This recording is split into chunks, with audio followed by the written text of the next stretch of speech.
persetujuan pelaksanaan uji klinik, ya itu pun juga ada, artinya adalah protokol dan melakukan uji klinik itu juga sudah bersama-sama dengan Badan POM tentunya. Nah setelah dilakukan proses uji klinik, Badan POM sesuai dengan tata cara uji klinik yang baik melakukan inspeksi, ya, melakukan monitoring, melakukan inspeksi apakah pelaksanaan uji klinik ini dan hasil yang didapatkan itu sesuai dengan kaidah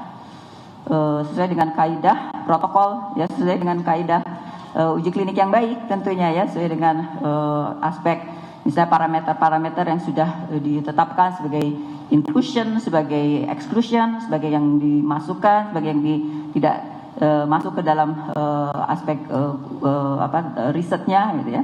Itu yang harus diikuti dengan baik. Ada beberapa temuan-temuan yang sifatnya critical, major, minor, ya. Temuan kritikal terutama dampaknya adalah terhadap validitas dari proses uji klinik itu tersebut, ya, dan juga validitas dari hasil yang nanti akan. Baik, tadi ada sedikit statement dari BPOM terkait bagaimana proses yang memang sedang berlangsung antara tadi TikTok, antara BIN, TNI AD dan juga BPOM dalam menyegerakan agar obat COVID ini bisa segera diberikan kepada masyarakat di tanah air yang terdampak dari COVID-19. Dan kalau kita bicara Indonesia ini memasuki tahap yang penting dalam penanganan pandemi COVID-19 karena tak banyak negara yang sudah melakukan ini, dan kalau kita bicara vaksin ini ada di tahap ketiga, dan kalau obat ini juga digadang-gadang sebagai salah satu obat pertama COVID-19 di dunia yang akan dibuat atau diproduksi di tanah air sendiri. Nah, untuk berbincang di segmen ini kami sudah terhubung dengan dua narasumber tambahan. Yang pertama saya sapa dulu, ada Pak Diki Budiman, ini epidemiolog dari Griffith University Australia. Selamat malam waktu Australia, dan juga selamat malam untuk Ibu Profesor Zulis Ikawati, Guru Besar Fakultas Farmasi UGM. Selamat malam Bapak Ibu. Selamat malam ya, Mas Juno. Bisa dengar ya suara saya jelas ya? Iya, jelas ya. Sehat ya Pak Ibu? Alhamdulillah sehat. Selamat malam Prof. Iya. Ya, Baik. Selamat malam. Ya, alhamdulillah semuanya.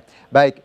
Saya mungkin ke Pak Diki dulu. Pak Diki, kita tahu di awal saya sudah berbicara dengan Pak Wawan dari BIM terkait update terbaru dalam proses obat COVID-19 ini. Anda sebagai epidemiolog melihat penelitian dan pengembangan obat COVID-19 ini. Tanggapan Anda? Pertama sekali lagi kita apresiasi apapun upaya untuk mencari solusi atas solusi pandemi. Ya. Namun sebagai praktisi dan peneliti pandemi kurang lebih 17 tahun ini, saya sekali lagi mewanti-wanti terkait kehati-hatian. Karena pengalaman dari pandemi sebelumnya, pengabaian salah satunya adalah pandemi swine flu dan avian flu. Swine flu ya. Pengabaian terhadap itu 2009 ya. Pengabaian terhadap transparansi kaidah riset itu terjadi saat itu, pengabaian. Tapi itu ditolerir karena merasa bahwa ini saat itu situasinya sangat emergensi, membutuhkan ada obat.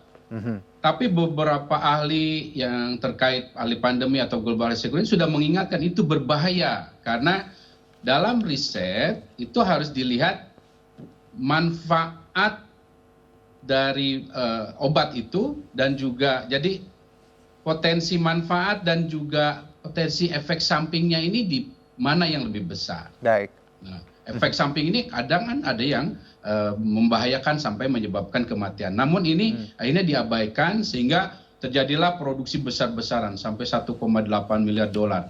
Dan beberapa tahun setelahnya di 2013 baru ada ditemukan banyak di dalam studi jurnal-jurnal ditemukan bahwa obat ini ternyata pertama tidak efektif, ya, tidak signifikan efektif.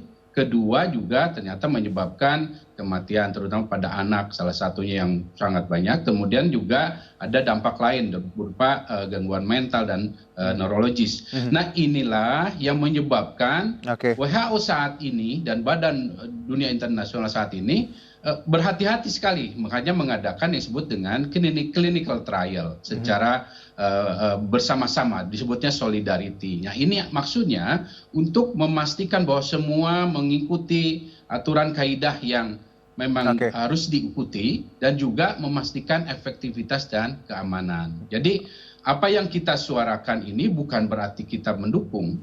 Dalam dunia ilmiah, mendukung itu artinya memberikan kritik yang konstruktif untuk meningkatkan validitas dan juga efektivitas dan keamanan dari produk riset itu. Baik, dengan kata lain ini kritik yang konstruktif seperti itu ya Pak. Jadi membangun karena kita ingin semuanya prosesnya tidak dilangkahi. Jadi apapun yang dihasilkan validitasnya bisa dipertanggungjawabkan seperti itu. Baik, saya ke Prof. Zulis. Prof, Anda sebagai seorang ahli farmasi melihat kabar ini, seperti apa tanggapan Anda dulu, Prof, secara general? Baik, tentunya saya mengapresiasi usaha-usaha untuk melakukan uji klinik pada beberapa obat COVID di Indonesia, karena ini merupakan dasar atau pertanggungjawaban ilmiah terhadap regimen obat yang akan digunakan di Indonesia. Jadi saya kira sangat apresiasi sekali untuk adanya uji klinik ini.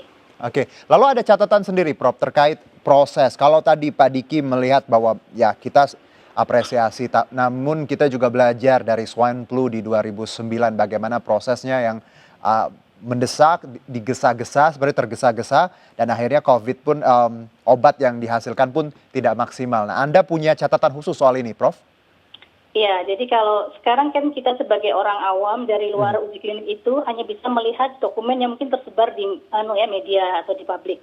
Kita melihat bahwa uji klinik ini memang sudah mengikuti protokol uji, artinya protokol ujinya sudah dimintakan approval ke Badan POM. Ya. Tetapi mungkin pelaksanaannya saya kurang tahu persisnya seperti apa, karena dari dokumen yang beredar di publik itu, katakanlah misalnya kita masih menemukan beberapa kelemahan begitu dari uji klinik ini yang mungkin belum dibuka pada masyarakat. Tapi saya berhusnuzon ya, berprasangka baik bahwa dokumen ujinya itu pastinya harus lengkap.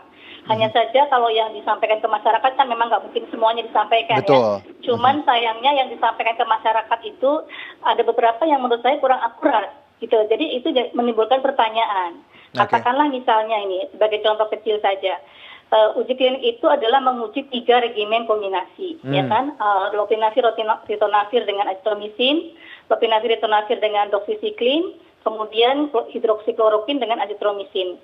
Tetapi dari yang beredar di publik itu ada 6 kelompok begitu, satu standar, kemudian ada A, B, C, D, E. Kan jadi pertanyaan ini. Kalau cuma A, B, C mungkin kita bisa menduga-duga mungkin A yang ini, B yang ini gitu ya, C yang ini misalnya, karena ada 3 regimen. Ada 3, betul. Iya, tapi di dalam dokumen yang ada di publik itu ada sampai E gitu ya. Jadi kan di pertanyaan ini satu hal yang menurut saya agak kurang hati-hati menyiapkannya begitu, menjadi pertanyaan begitu. Jadi saya kurang tahu, atau mungkin karena awalnya kan dulu ada 5 regimen tuh. Awalnya ya, sehingga kemudian apa ke bawah atau gimana, tapi kan artinya tidak sinkron antara judul dari uji klinik ini dengan laporan yang ada beredar di masyarakat. Dan itu saya menduga memang ada kurang mungkin terburu-buru begitu ya. Jadi saya tetap berhusnuzon ya, berprasangka baik bahwa dokumennya harusnya tetap lengkap, karena nanti yang akan dievaluasi oleh Badan POM tentu adalah dokumen yang lengkap begitu. Baik, Prof, kalau kita bicara proses sebenarnya yang ideal, memang membutuhkan seperti apa, Prof? Tadi kalau Anda melihat bahwa ya, saya tadi sempat berbincang Pak Wawan di awal bahwa ini sudah dikerjakan sejak awal tahun sebelum masuk ke tanah air pandemi ini dan sampai sekarang. Anda melihat rentan waktu sekarang hingga akhirnya diklaim sedang proses seperti itu ditemukan obat COVID ini.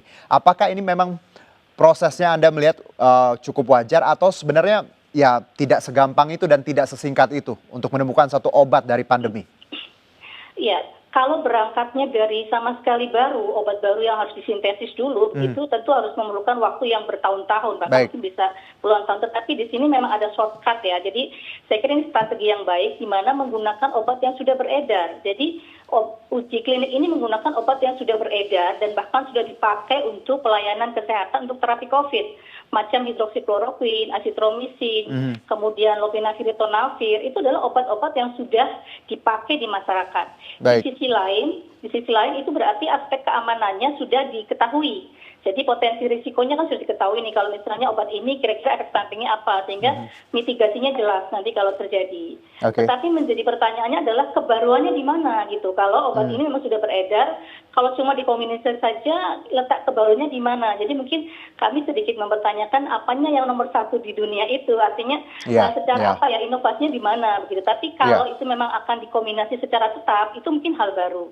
Tapi juga urgensinya apa untuk dikombinasi tetap, itu mungkin juga satu pertanyaan yang lain. Karena obat ini berdasarkan tadi dari riset gabungan racikan obat yang sudah ada, ya Prof ya? Sudah ada, betul. Baik. Tinggal dikombinasi saja. Saya ke Pak Diki. Pak Diki, kalau bicara lingkup internasional, tahapan produksi sebuah obat baru ya terkait pandemi untuk saat ini, Anda melihat kalau secara internasional proses tahapan seperti apa sih Pak yang memang tidak mungkin kalau kita bicara rentan waktu 3 atau 4 bulan, tentu lebih lama. Saya dengar juga vaksin nih ya Pak, vaksin it takes more than 10 years sampai produksi massal, benar seperti itu? Betul. Jadi pertama untuk obat ini ya, untuk obat, kaidah yang dipilih pada fase di mana saat ini terjadi pandemi kan percepatan nih dengan fast track ya, dengan jalur cepat.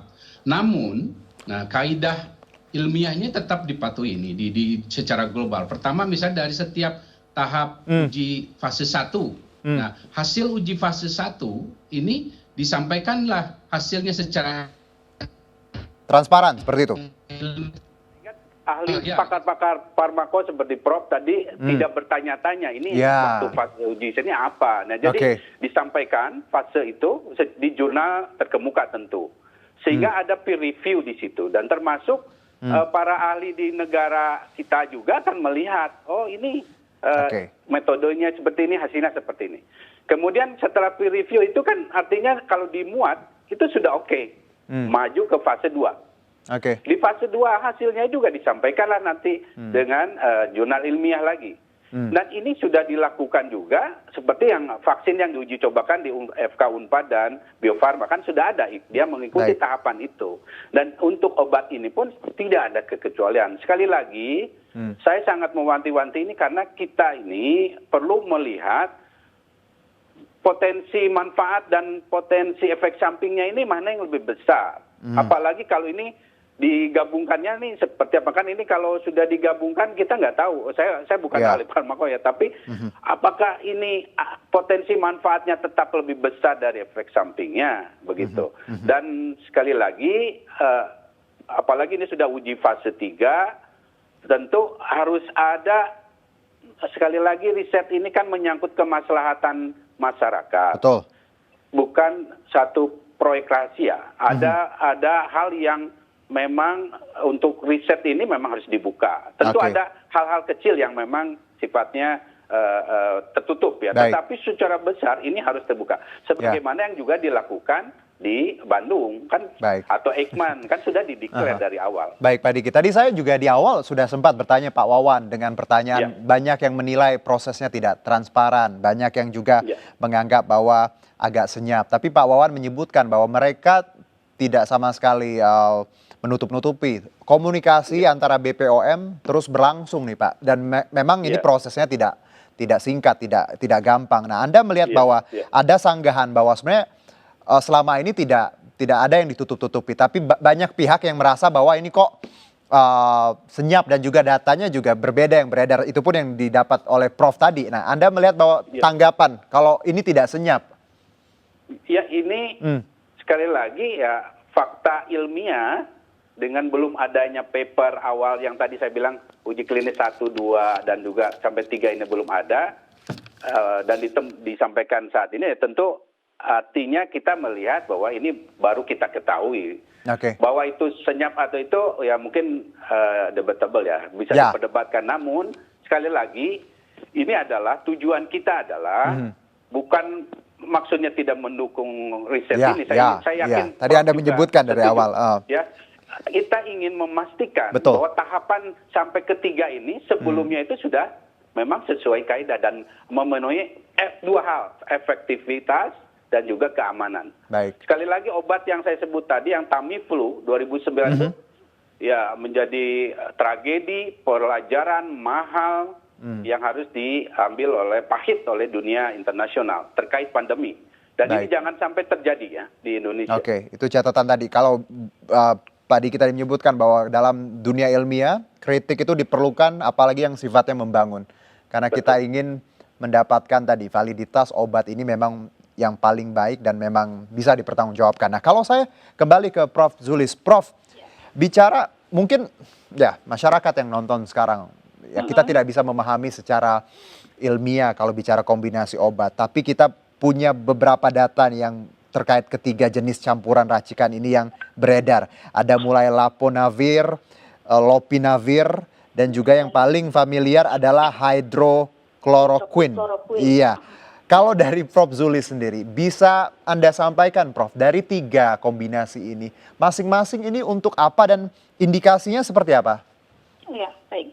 Jadi Lopinavir ritonavir itu adalah aslinya atau awalnya adalah obat untuk HIV atau antiretroviral. Tetapi memang sudah digunakan pada saat MERS dan SARS dulu beberapa tahun yang lalu, dan itu katanya sih cukup baik. Makanya ketika ada COVID ini kan beberapa negara juga sudah mencoba menggunakan Lopinavir ritonavir ini.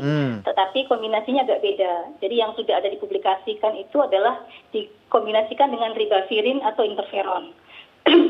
Nah, kalau yang sekarang ini kan dikombinasikan dengan azitromisin. Tetapi azitromisin sendiri juga memang sudah biasa dipakai juga untuk penyakit-penyakit infeksi pernapasan. Jadi di lapangan, di rumah sakit juga sering dipakai, tetapi bukan dalam kombinasi tetap. Jadi beberapa pasien sudah menggunakan obat Lopinavir ritonavir ini. Kemudian hidroksikloroquine juga demikian. Jadi sudah merupakan obat yang biasa dipakai untuk COVID ini. Baik, kalau dari 3 kombinasi ini, dari racikan obat yang sudah Anda melihat sendiri Prof, apakah ini 3 ini memang secara umum memang cukup menjanjikan seperti itu, atau memang ya kita tidak punya blueprint bahwa 3 ini belum tentu bisa menyembuhkan COVID, tapi secara yang Anda dapat, yang beredar secara umum? Sebetulnya sudah ada. Karena sebelum uji klinik ini kan sebetulnya sudah didahului dengan uji in vitro. Jadi beberapa waktu yang lalu kan juga sempat nih, BIN, UNAIR juga waktu itu mempublikasikan temuan mereka yang pertama kali itu sekitar bulan Mei kalau nggak salah, itu bahwa ada 5 regimen yang terbukti efektif untuk SARS-CoV-2 yang diisolasi dari virus yang ada di Indonesia, tetapi baru in vitro. Waktu itu kan juga cukup gempar juga, saya juga beberapa kali juga sering ditanya. Nah, sehingga kemudian ada saran untuk dibuktikan dong secara klinis, karena itu kan baru uji di Excel aja gitu kan. Nah, sehingga ini sebetulnya ada dasarnya, jadi ada dasar tidak salah. Tidak salah ketika obat kombinasi ini kemudian diujikan secara klinik. Itulah makanya Badan POM mengizinkan atau memberikan izin protokol ujinya, karena memang ada dasarnya sebelumnya. Begitu. Oke, kalau tadi Pak Diki menyebutkan bahwa prosesnya diharapkan transparan dan tidak membingungkan, karena kita ingin semua rakyat juga punya akses yang sama ketika mereka mendapatkan kabar ini. Tentunya kita tidak ingin tragedi di 2009 terulang. Nah, kalau dari Prof. Zulis sendiri, ada lagi yang menjadi catatan selain tadi data yang beredar yang tidak sinkron. Apa yang harus diperhatikan pemerintah dan pemangku jabatan agar nanti obat yang memang dijanjikan ini bisa segera dan memang valid dan baik? Nah, sebetulnya proses transparansi dari uji klinik ini bisa dilakukan dengan beberapa cara. Salah satunya adalah dengan mempublikasikan di jurnal internasional ataupun jurnal nasional, artinya di jurnal ilmiah. Di mana ketika artikel di jurnal ilmiah itu kan sudah cukup lengkap ya datanya, sehingga itu dan ada proses peer review, ada review dari ahli-ahli yang berkompeten, sehingga ketika benar-benar dipublikasi itu akan dipercaya begitu. Jadi itu adalah satu hal ya. Kemudian cara kedua untuk mempublikasikan itu dengan cara yang seperti kemarin tuh, jadi dipublikasi di media misalnya. Nah, tetapi catatannya adalah yang dipublikasikan itu harus hati-hati, harus cermat juga. Memang tidak selengkap harus seperti yang di paper misalnya ya, tetapi kan itu akan dibaca publik ya, akan jadi uji publik itu. Sehingga jangan sampai data-data itu nggak sinkron itu tadi, jadi bolongnya kelihatan gitu. Jadi sebetulnya ujinya bagus mungkin ya, karena kita kan juga kita nggak akan tahu sih memang, karena dokumen uji klinis dan pelaksanaannya kan memang itu tidak terbuka untuk umum. Jadi saya bisa memahami masyarakat tidak perlu menuntut transparansi juga pelaksanaannya seperti apa, karena itu nanti akan dipublikasikan ketika dalam jurnal misalnya. Sedangkan dokumen lengkap nanti akan disampaikan kepada Badan POM untuk direview. Nah, tetapi ketika kita mendapatkan edaran seperti kemarin yang kemudian ternyata banyak yang kurang sinkron, kan malah jadi pertanyaan. Begitu. Sebetulnya kalau kemarin cukup siap dan cukup rapi, sebetulnya kita tidak akan terlalu banyak bertanya sebetulnya. Baik, Prof. Zulis, terima kasih atas waktunya. Semoga ada kabar baik dan saran kritik yang membangun ini semoga didengar ya. Karena kita ingin yang terbaik untuk bangsa dan negara. Terima kasih, Prof. Badan POM akan mengawal dengan sebaik-baiknya. Ya, terima kasih, Prof. Jauh-jauh dari UGM Jogja, salam untuk Yogyakarta. Sudah kangen traveling ke sana. Boleh, ayo. Baik, terima kasih, Prof. Baik, nah di segmen ini kita cukupkan dulu Indonesia Bicara, tapi nanti saya akan berbincang lagi dengan Pak Diki untuk di segmen selanjutnya. Tetap bersama kami di Indonesia Bicara.